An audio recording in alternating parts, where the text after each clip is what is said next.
نماز میں صرف فرض پڑھے اور سنتیں نہ پڑھے،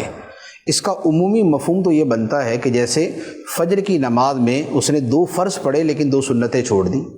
ظہر کی نماز میں 4 فرض پڑھے لیکن جو پہلے کی 4 سنتیں اور بعد کی 2 سنتیں وہ چھوڑ دی۔ اسی طرح مغرب میں اور عشاء میں، عصر کے اندر تو سنتیں مؤکدہ ہوتی نہیں، سنتیں ہیں لیکن سنتیں غیر مؤکدہ ہیں۔ تو دیکھیں حکم یہ ہے کہ یہ جو نوافل ہوتے ہیں ان کی بڑی فضیلت ہے، ان کی بڑی عظمت ہے، اور قیامت کے دن اگر بندے کے فرضوں میں کچھ کمی رہ جائے گی، جیسے بھولے سے کسی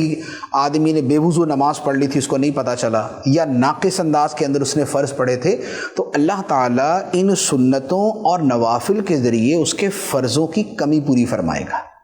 تو انہیں متممات اور مکملات کہا جاتا ہے کہ یہ فرائض کی تکمیل کرنے والی ہیں، یہ ان کو پورا کرنے والے ہیں۔ تو لہٰذا یہ سنتیں اور نوافل یہ بڑے اہم ہیں اور ان کے بڑے فضائل ہیں۔ احادیث طیبہ کے اندر یہ جیسے مثال کے طور پہ فجر کی سنتیں، اس کے بارے میں تو یہاں تک فرمایا گیا ہے کہ اگرچہ دشمن کے گھوڑے تم پہ حملہ بھی کر دے تب بھی یہ سنتیں ادا کرو، فجر کی سنتیں۔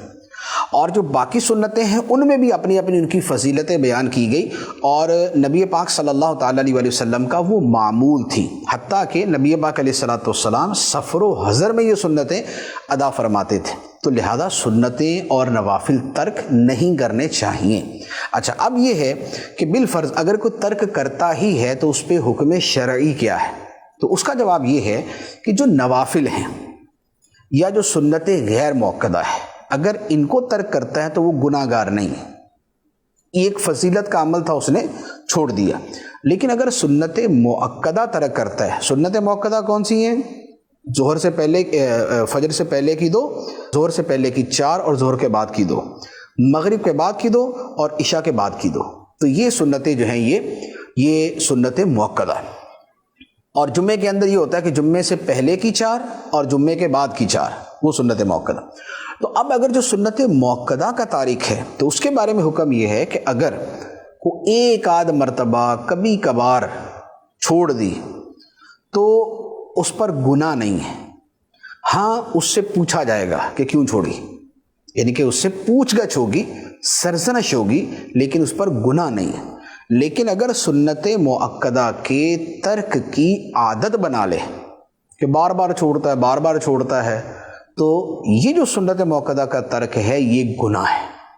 پھر اس پر گناہ ہوگا، اور پھر گناہ جو ہے وہ بہرحال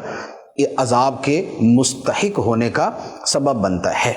البتہ اس میں ایک اور صورت بھی ہے، وہ فقہاء کرام نے جو بیان فرمائی ہے وہ بڑی سخت صورت ہے۔ وہ یہ ہے کہ جو بندہ سنتیں یہ سمجھ کے چھوڑتا ہے کہ یار ان کی کیا اہمیت ہے، تو اس پر فقہاء کرام نے کفر کا حکم دیا ہے کہ اس نے سنتوں کی تخفیف کی ہے، توہین کی ہے، انہیں معمولی اور ہلکا سا سمجھا ہے، تو اس پر بڑا سخت حکم ہے۔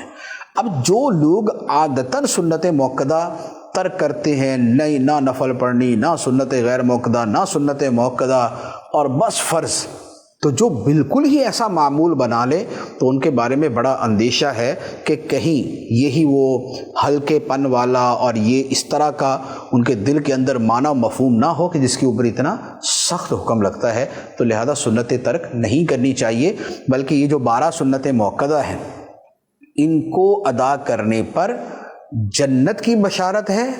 اور انہیں ترک کرنے پر شفاعت سے محرومی کی وعید ہے۔